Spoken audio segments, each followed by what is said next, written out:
Hey again, guys. All right, so in today's video, we are going to be talking about citizenship. We've been talking about the power of words, and we had discussed the difference between monarchy, democracy, republic, constitutional republic, and some of our history of our nation. And I had mentioned a couple documents that were written by the Founding Fathers. So today I really want to get into why that was so incredibly powerful. And basically, in addition to flying in the face of tradition, right, at the time that the American Revolution happened, there was really an idea that the king was appointed by God, and he was doing everything for everybody's good, like the good of the citizens. So they were so unintelligent that they couldn't help themselves. So God had put the king in place to help the people that couldn't help themselves. Now, what was really revolutionary about the thought process here was that our founding fathers not only stated in their documents what was going to take place in the United States of America, they actually empowered the entire world. They actually told everyone that everyone in the world, has unalienable rights, including life, liberty, and the pursuit of happiness. That was in the Declaration of Independence. If you have not had a chance to actually read the documents that represent our nation, I highly recommend that you do it.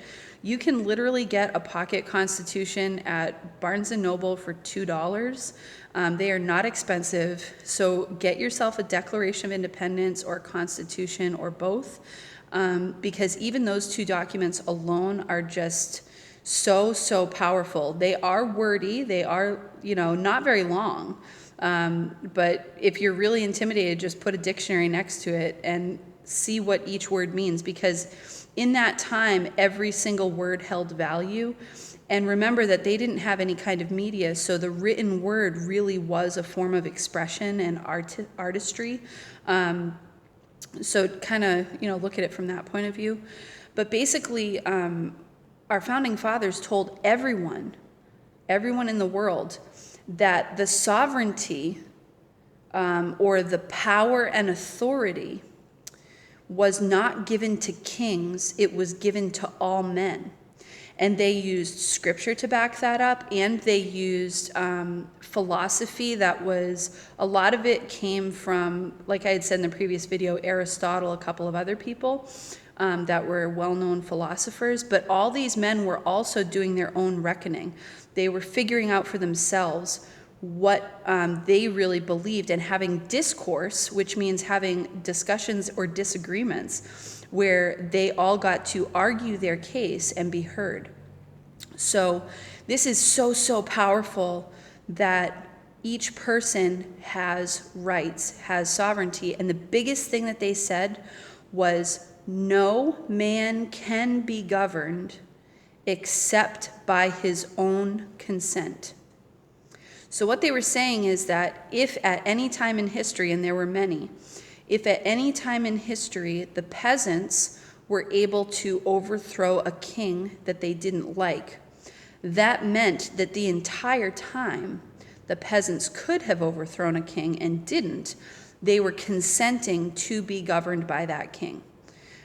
Consent is a big word these days, so I'm sure you all know exactly what I'm talking about. So, coming to citizenship, the thing is that these documents showed that everyone had this power and authority within themselves, right from birth. However, the gifts of citizenship were only given to residents within the United States of America. So there are certain powers in government that can only be held by people that have been in the United States of America. So for the House of Representatives, I believe it is a 7-year requirement, you have to have lived in the United States for 7 years. For Senate, I believe it is 9 years. And then the president has to be a lifelong resident of the United States of America.